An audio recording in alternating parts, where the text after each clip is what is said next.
What's up, family? Welcome to Ask to My Eyes. Where we challenge you to stop playing and start pushing. This right here is my delectable wife, Aiyana. And this right here is my warrior, my protector, my reassurer, my boo, Ayize. So how I get all crass with delectable? You talk about warrior, my protector. Because that's how I'm feeling right now. That's how you feeling? Yeah.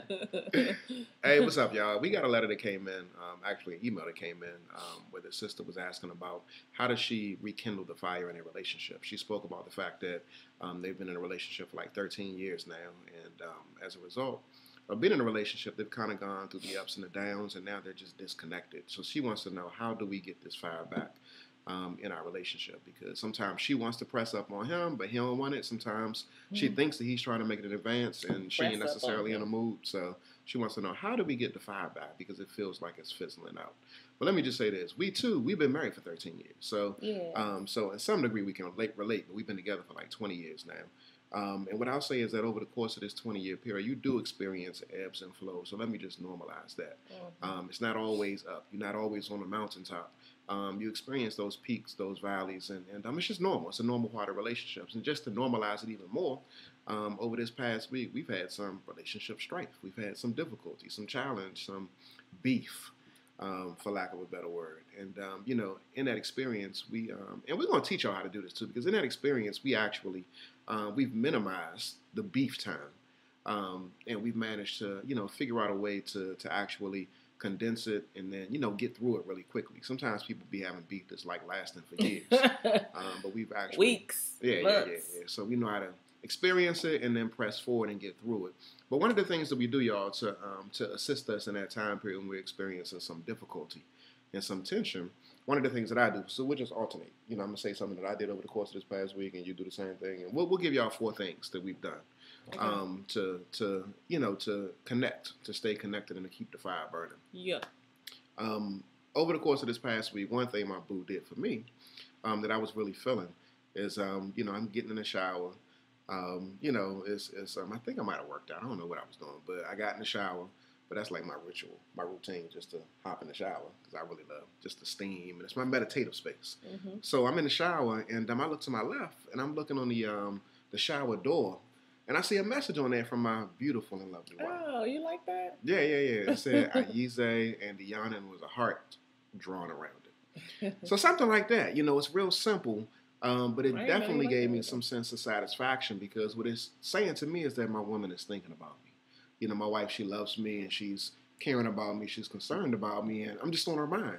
And what man doesn't want to be on his woman's mind? So when I look to my left and I look at the shower door and I see Ayize and Aiyana and a heart around it, I wasn't expecting that, but it was there. And so it made me smile. And, I enjoyed that shower just a little bit more just because of that. Oh, I'm glad I did that for you. Okay, so for us, and we actually should do a video on this issue. We've had, like my husband said, we've had a little bit of strife this week. And in a nutshell, just so you all have a general sense, my husband felt like I've been very critical, criticizing him a lot this week. Maybe more than just this week. I don't know. But he's been like, you just criticizing me. And so we'll actually, I think we will do a video on that. But so as a result of that, he really kind of distanced himself from me, and was just kind of in his own little world, And so one of the things that I did was really try to, re-engage him and connect back in with him, which is huge growth for me, because y'all know wasn't doing that back in the day. I'm like, you don't want to talk to me, I ain't talking to you. But I see myself like growing so much in the recent years in our relationship. So there's always phases and stages of growth, in relationships. But anyway, so I took the risk to let him know. We were laying in the bed one evening this week, and I let him know how I was feeling. And I don't even remember exactly what I said, but that, I don't like when we're disconnected. I don't like when we're not close, when there's this distance. And I was a little emotional. I am pregnant, but outside of that, I'm emotional in general. And he had really been kind of standoffish with me, at least for how I usually experience him. And so you came up behind me while I was in the bed, and you kissed my neck, and you said, I love you very much, and you just held me, and you gave me that reassurance that I was looking for, that my heart needed. I needed to feel that.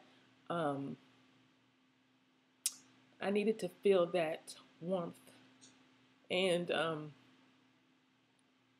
that connection. And sometimes we as women, particularly if you a about it woman like me, if you're a headstrong sister like me, my general presentation and the way that I experience myself and see myself is I'm about it. I'm kind of straight shooter, and I don't need a whole lot of fluff, and I'm not a warm and fuzzy person in general. I got a lot of compassion and empathy, but I'm not a warm and fuzzy type person, and my husband is. And so me experiencing him in a way that wasn't like that was really difficult for me. And so I just learned a lot about myself from your doing that, because I realized I need you.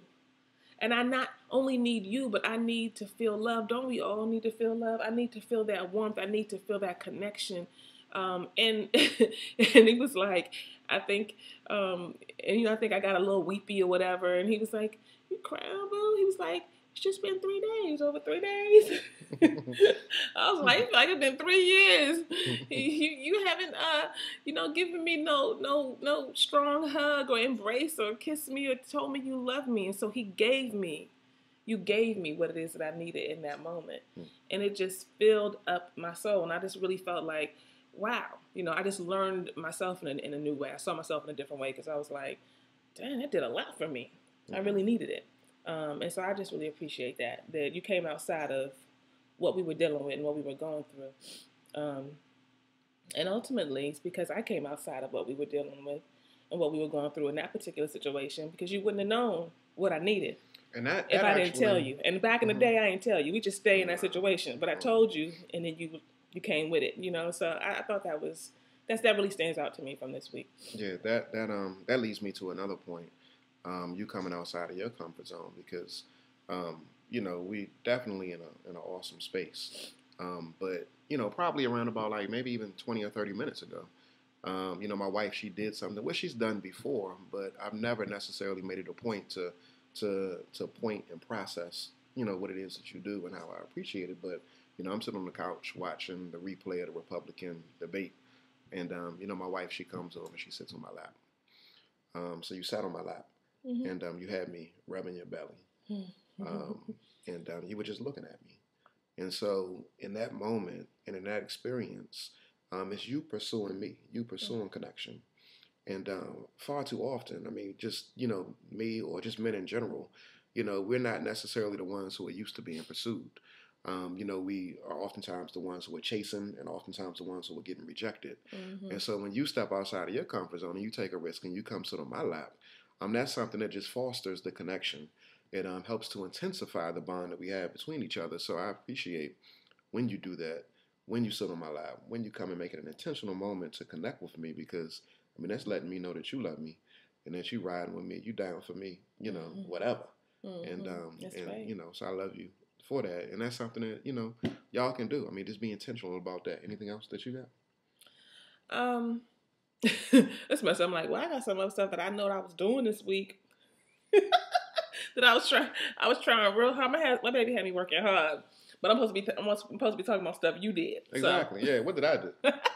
You know what I'm saying? You was driving like come get me mode this week, so really real for real. Yeah, we was, or not even maybe get me, but you was like, and a lot of it wasn't even based off of like what we was going through or whatever. It was, it was other stuff outside of that impacted my emotions and how I was feeling, which kind of filtered and trickled into our relationship.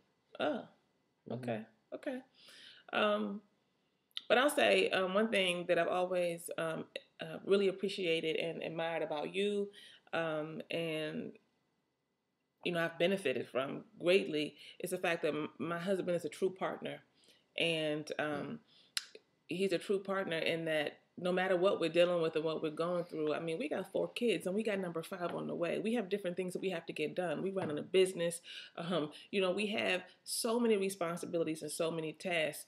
And, for the next 5 months, of course, I got one up on them because I'm carrying a little more weight than you right now. So, I use that. But in general, we both are carrying a lot. And one thing that you always have done, and one thing you've always been really good about, is doing your part. Is really checking in and seeing where I'm at. What do I need? You're going to take this child over here to do this while I do this piece, and you did that this week. I mean, we've had a lot of things, not just this week. I mean, in general, over the last couple of weeks, we just had a daughter who had a birthday party. We, have children who have to go to their different things. They have school events and what have you, and so.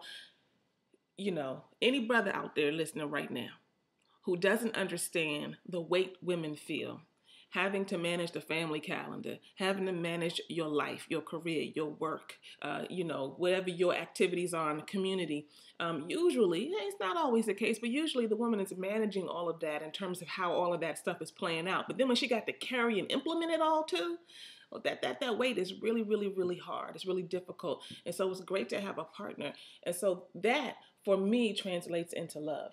That, for me, translates into you care about me. You're not going to just let me do it and carry it on my own. I've always felt that very strongly throughout our whole relationship. And I definitely felt it this week, last week, and on and on and on. Thank you, baby. You're welcome. You're welcome.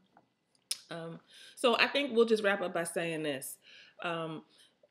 It's the small things, the seemingly small things, that continue to keep successful couples moving forward in their relationship when even you're in the midst of disagreement, even when you're in the midst of strife. We haven't totally even really resolved the issue, and maybe we will, maybe we won't. Maybe it's not that serious because you don't have to resolve everything.